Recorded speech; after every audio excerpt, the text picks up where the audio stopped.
Olá, tudo bom?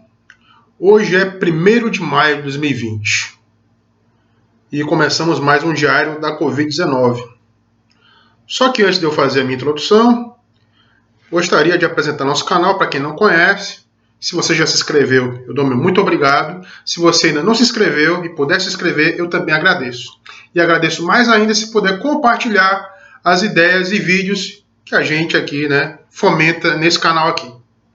Bom, 1º de maio, Dia do Trabalho, ou por que não dizer, Dia do Trabalhador. E qual a grande diferença? Sim, porque há uma diferença.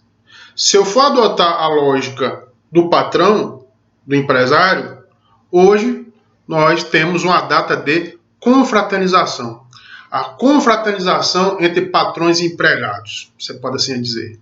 Inclusive, há casos, nesse dia, de empresas que, de fato, realizam festas, ou em muitos países em que essa data não é um feriado local, os empresários liberam seus empregados, até com uma forma de lhes dar um certo prêmio. Só que, por outro lado, eu posso também entender que o 1º de maio é o Dia do Trabalhador. E pensar isso é pensar uma data, meus amigos, se a gente for olhar a origem dessa data, é pensar uma data histórica que marca uma tragédia. Exatamente. O 1º de maio começou com uma tragédia na história dos trabalhadores. Porque foi em 1º de maio de 1886, nos Estados Unidos, que você teve uma grande greve geral. Greve essa que paralisou mais de 5.000 fábricas e paralisou cerca de 240 mil trabalhadores.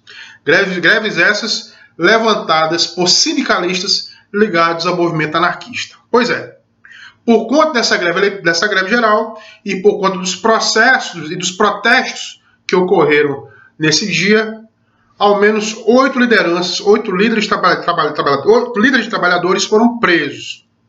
Desses líderes, 7 foram enforcados, num processo cheio de vícios, em Chicago. Então, você tem essa data como uma data trágica.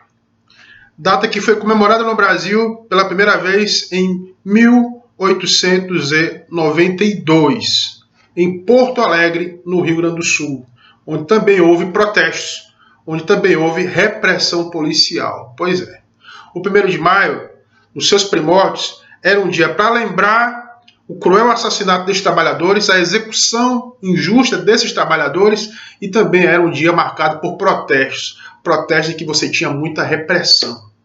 Você tinha muita repressão policial. Então, hoje, se a gente for pensar o 1º de maio como o Dia do Trabalhador, a gente tem que pensar então que essa data é uma data de luta, é uma data de conscientização. É uma data em que a gente deve fazer uma celebração, sim, mas uma celebração em homenagem a todos aqueles trabalhadores que morreram por reivindicar direitos, que essa que é a questão. E essa que é a questão, meus amigos, que em tempos de coronavírus a gente tem que prestar muita atenção nisso. Porque quem são hoje os trabalhadores mais atingidos por essa pandemia? São aqueles que se expõem ao vírus, aqueles que não podem se dar ao luxo de ficar em casa, de ficar no isolamento social. E eu cito aqui os trabalhadores da saúde. E aqui vai a minha homenagem no 1º de maio a esses trabalhadores. Homens e mulheres que trabalham na saúde nas diversas funções, desde médicos, enfermeiros, técnicos, maqueiros, pessoal da limpeza, todos aqueles que trabalham em hospitais e que estão atendendo pessoas doentes e estão assumindo o risco quando não estão se contagiando, estão também ficando doentes. E, em alguns casos, com resultados tristes e trágicos, porque profissionais da saúde também morrem de coronavírus. Além desses profissionais, os profissionais da segurança pública, categoria a qual eu faço parte, e que também rendam minha homenagem, policiais, sejam eles militares ou civis, que estão todos os dias em regime de plantão nas ruas, porque polícia, assim como saúde, é uma atividade 24 horas, uma atividade que não pode parar. E nessa atividade, de combate ao crime, de resolução de casos criminais, há o contato com a população. Muitas vezes, na maioria das vezes, em 99% dos casos, contato com a população carente, a população de periferia de áreas de delinquência. População essa já carente de políticas públicas, em áreas em que você vai ter muita criminalidade, além de falta de uma série de apoio de recursos públicos, a começar por emprego. E ao falar em emprego, a gente tem que pensar nesse sentido, Quantos trabalhadores subempregados a gente tem nos últimos anos no Brasil? E como esses trabalhadores subempregados, também chamados de precariado, e por que usar a expressão? Porque são trabalhadores sem carteira assinada, são trabalhadores que não têm vínculo formal de emprego, mas que trabalham, e trabalham nessa crise. A gente pode citar, por exemplo, os trabalhadores de Uber, aqueles que fazem serviço de Uber, os trabalhadores que trabalham com delivery, que trabalham com entregas, com pronto entregas, principalmente de alimentos. Esses trabalhadores, muitas vezes subempregados, para se sustentar, para poder sobreviver, eles têm que se sujeitar a pedalar na bicicleta ou numa moto, quem tem carro, utilizar seu veículo, mas levar sua máscara, levar sua luva e seu álcool gel, mas mesmo assim se expor ao vírus, porque pode estar se expondo para uma pessoa que vai receber aquela encomenda, uma pessoa que pode estar contaminada.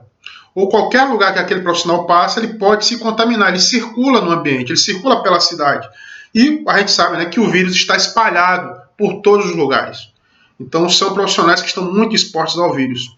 E aqui vai toda a minha homenagem também a esses profissionais, muitas vezes injustiçados, muitas vezes também expostos o tempo todo ao vírus, sem sequer terem aí condições de proteção, terem EPIs, porque tem profissionais que nem máscara fornecem para eles. Então tem essa realidade. E meus amigos e minhas amigas, falando sobre isso, eu falo também sobre a forma como governos concebem os trabalhadores. Como, na verdade, se a gente for rememorar essa data célebre de 1886, se a gente pensar na lógica do capitalismo, a gente pensar na lógica fria do patrão, do empresário, do industrial capitalista, trabalhador enquanto categoria não devia sequer existir. Na verdade, os trabalhadores de 1886, os trabalhadores anarquistas, que fizeram tantas revoltas para que direitos fossem conquistados, chegavam a trabalhar entre 14 a 16 horas. O trabalho infantil era comum, assim como o trabalho de gestantes. Você não tinha nenhuma regra de insalubridade ou de periculosidade como nós temos hoje. Não havia sequer aqueles chamados direitos sociais, que a gente chama hoje, esses direitos que estão previstos no artigo 7º da nossa Constituição. Não havia 13º, não havia pagamento de férias, não havia sequer férias. Então você imagina aí uma gama de direitos, uma coleção de direitos que foram obtidos a muito custo. Esses direitos foram obtidos à custa de trabalhadores que morreram, muitas vezes pisoteados ou baleados pela polícia. Trabalhadores que foram julgados justamente, que morreram em prisões. Trabalhadores que sofreram todo tipo de tortura e de ameaça. E que a partir dessas lutas essas árduas, conseguiram encartar em textos constitucionais, com o seu sangue, com o seu suor, conseguiram encartar em textos constitucionais os seus direitos. Direitos hoje que, pasmem, continuam sendo ameaçados. É só você ver um certo presidente e um certo ministro da Economia, ministro da Fazenda, quando tomaram posse e defenderam não só uma reforma trabalhista já apoiada no governo anterior, o governo de Michel Temer, e apoiaram também uma reforma da Previdência que, na verdade, penaliza muito mais do que beneficia trabalhadores, a começar pelos trabalhadores privados. Então você imagina como a informalidade, como o comércio informal, como esse setor precário, de precariado urbano e trabalhadores informais, cresceu durante o governo Bolsonaro. E um governo que pregou desde o começo o seguinte: mais empregos, porém menos direitos. E a frase célebre do Bolsonaro: vocês querem empregos ou querem direitos? Pois é. Já pensou? Depois de eu ter falado tudo isso, depois de eu ter falado que em mais de 100 anos, nessa data de hoje, 1º de maio, se comemora justamente direitos, conquistas que foram obtidos com suor e com sangue, pois é, você ainda tem governantes autoritários, oportunistas, demagógicos, populistas, que procuram vender para a população uma falsa ideia de desenvolvimento baseado na tese do amplo emprego. Mas que emprego? Não é qualquer emprego, meu amigo. É emprego com direito. Porque sem direitos não há como você exercer, né, o seu emprego. Não há como você exercer o seu trabalho. É por isso que o trabalhador não deveria existir para o empresário de 1886. O trabalhador deveria ser apenas massa de manobra. E hoje, pasme, em 2020, você tem governantes que ainda pensam que em plena pandemia, trabalhadores devem continuar sendo massa, apenas massa de manobra. Trabalhadores que não reclamam, porque na verdade têm seus empregos. Na verdade, você tem um presidente que alega, que defende, né, o fim do isolamento, que defende o relaxamento das regras de prevenção ao coronavírus, porque quer preservar empregos. Na verdade, ele quer garantir o quê?